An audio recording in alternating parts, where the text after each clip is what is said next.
Estamos aquí platicando con Rodolfo Torres acerca de Franklin Roosevelt, y para iniciar esta serie de preguntas y conversación me gustaría, Rodolfo, que nos pongas en el contexto de quién fue Franklin Roosevelt, por qué se le recuerda en la historia y en qué años estamos hablando. Sí, claro. Franklin Roosevelt fue presidente de los Estados Unidos del 33 a 1945.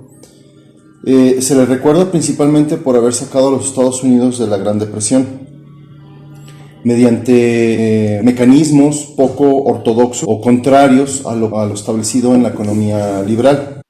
Es decir, Roosevelt impidió que los bancos se adueñaran de las propiedades al cancelar las hipotecas, de tal manera que lanzó mecanismos especiales para permitir que dichas propiedades recuperaran su valor hasta exceder el valor de la deuda, de tal manera que los granjeros y los dueños de las casas, además de que no perdieran su propiedad, no perdieran el valor de las mismas, que es todo lo contrario que se ha hecho normalmente por la banca comercial.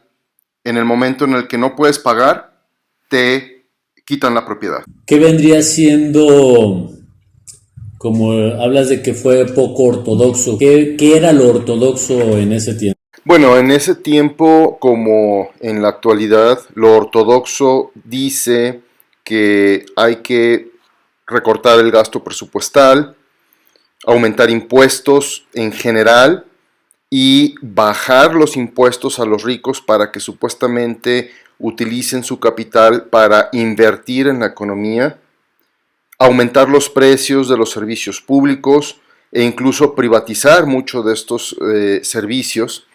Y sin embargo, esto lo único que va a hacer es fomentar aún más la espiral deflacionista, es decir, va a haber más desempleos, las empresas van a tener menores ingresos, se va a caer el ingreso por los impuestos, se reduce el consumo y terminan devaluándose tanto los valores del trabajo como de las propiedades de la nación.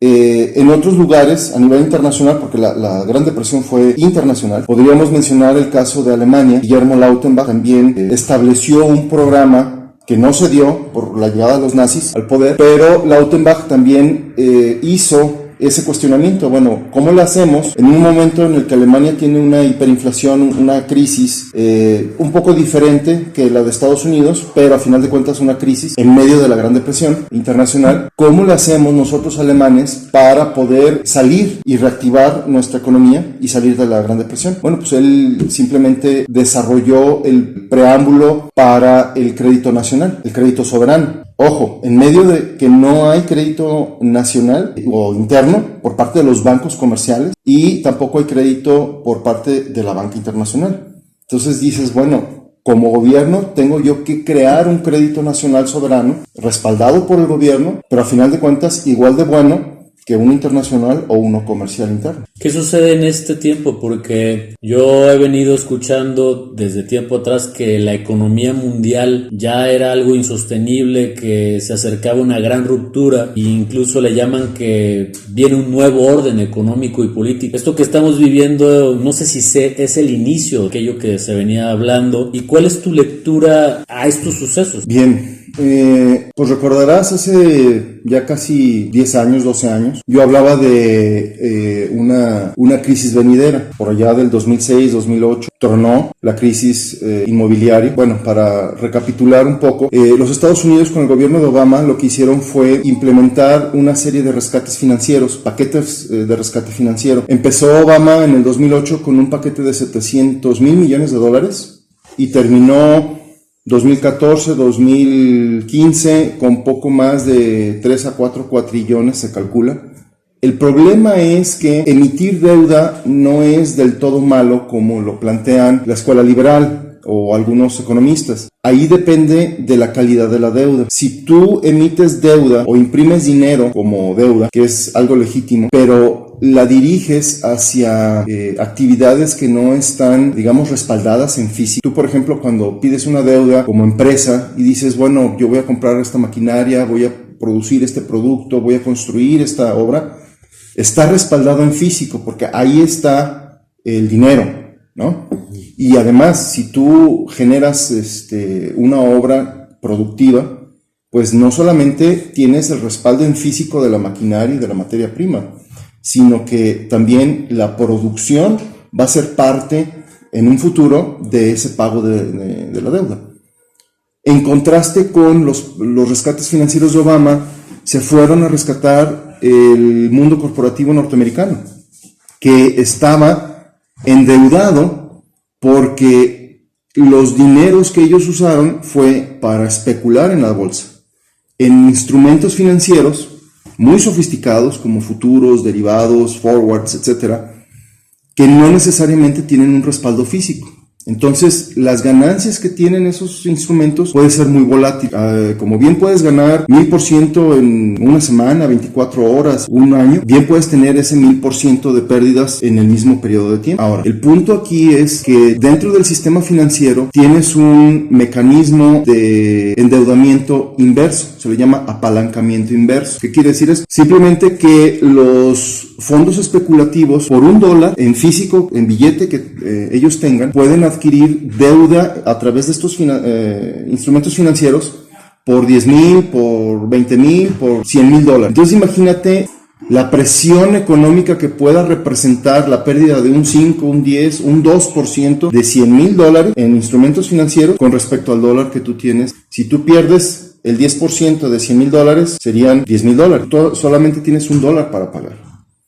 Entonces, en ese sentido, las bolsas han sido infladas de manera artificial y que por lo tanto cualquier evento, cualquier situación anómala dentro de la economía, de la salud, de la manufactura, del comercio internacional, puede crear que esos instrumentos financieros revienten y entonces no puedan ser pagaderos. Los antiguos filósofos hablan de que la historia se va repitiendo. ¿Qué crees que haría Roosevelt o qué de sus implementos que tuvo en aquel tiempo son vigentes, podrían salvar esta situación económica mundial? ¿Tú qué crees que cabe aplicar de eso? Definitivamente las condiciones en las que se dieron la Gran Depresión del 29 tal vez no sean las mismas de la crisis actual. Sin embargo, los principios y los mecanismos a utilizar son tan válidos ayer como hoy. De tal manera que, por ejemplo, Roosevelt lo que hizo fue buscar los mecanismos económicos que permitieran implementar el bienestar general de la población. Ese es el principio máximo de todas sus políticas.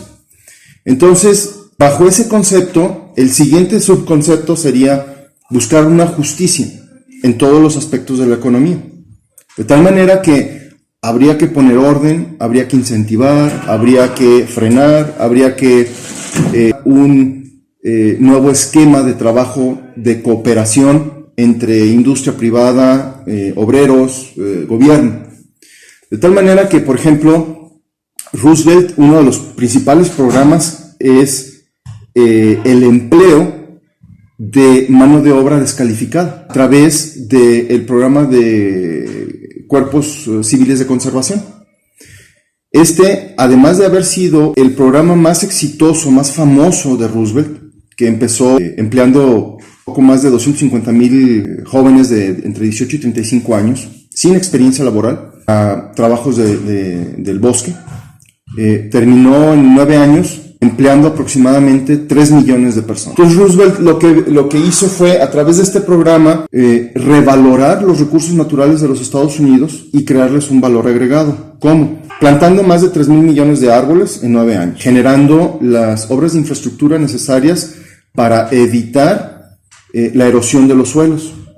Tú recordarás que en los 30s, en toda la área de las planicies norteamericanas, desde Missouri hasta Texas, se generaban unas tormentas de arena que, además de que erosionaban la tierra, y eran unas tormentas de tierra impresionantes que asfixiaban animales, destruían cultivos, además destruían las granjas.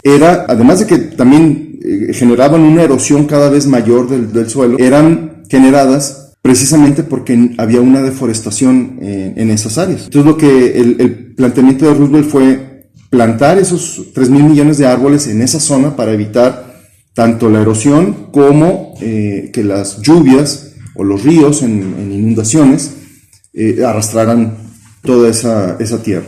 De tal manera que hizo las obras de infraestructura entre canales, represas, puentes, terraplenar, caminos secundarios, terrazas, áreas de picnic, de tal manera que además de embellecer el panorama rural, le dio empleo a estas personas que no necesitaban una mano de obra calificada, y le dio un valor no solamente en ese momento para tú encontrar un área bonita donde pasar un fin de semana con tu familia, sino le dio un valor a futuro en toda la industria maderable de los Estados Unidos. Ese es un programa, se podría expandir el proyecto Sembrando Vidas, que está, para mi gusto, muy limitado en términos de que solamente se utiliza o se ejerce en 19 entidades del país. La idea sería expandirlo a las 32 entidades de la República Mexicana y meterle todas las ganas con el objetivo de sembrar pues el equivalente de entre 1,500 y 2,000 millones de árboles tan solo en México, entre maderables, frutales y otros cultivos. Entonces, por otro lado, tenemos muchas áreas hermosas de México, pero que no tienen ni quien las cuide, ni quien las regule. Que estamos en la laguna de Atotonilco, en Villa Corona, que es una de 3 lagunas de humedales tipo Ramsar, se les llaman así por un tratado que se hizo en Irán en los 70, que ese tratado intenta proteger este tipo de humedales, que son lagunas que se llenan todos los años con lluvias, porque son zonas de aves migratorias. Pero lo interesante de esta zona es que tenemos 3 lagunas que están secas desde hace poco más de 20 años, que podrían generarse las obras de infraestructura tan básicas como simplemente hacer canales en todos los cerros alrededor de las lagunas, hacer canales con suelo mejorado. O sea, no se necesita ni meter maquinaria especial, ni hacer obras caras, de tal manera que se pudiera garantizar traerse o redirigir los flujos pluviales de todos los años para garantizar un llenado máximo de las 3 lagunas. Yo no sabía que en las 3 se puede cultivar peces y que tan solo en la laguna de Atotonilco se podía pescar más de 1 tonelada diaria hace más de 20 años. Generar esas obras de infraestructura tan básicas, tan sencillas, para recuperar este tipo de humedales, no solamente le vas a dar un valor agregado a los recursos naturales de la región, estás promoviendo el mejoramiento del microclima regional, estás permitiendo el sustento y la manutención de muchas familias que trabajan en las cooperativas, y que además puedes tú garantizar el buen uso de las áreas con deportes acuáticos, olimpiadas panamericanas de canoa, de esquí, de muchas otras cosas, porque estas lagunas tienen en promedio profundidad máxima de 3 metros. Su capacidad para poder albergar una serie de múltiples deportes es bien conocida.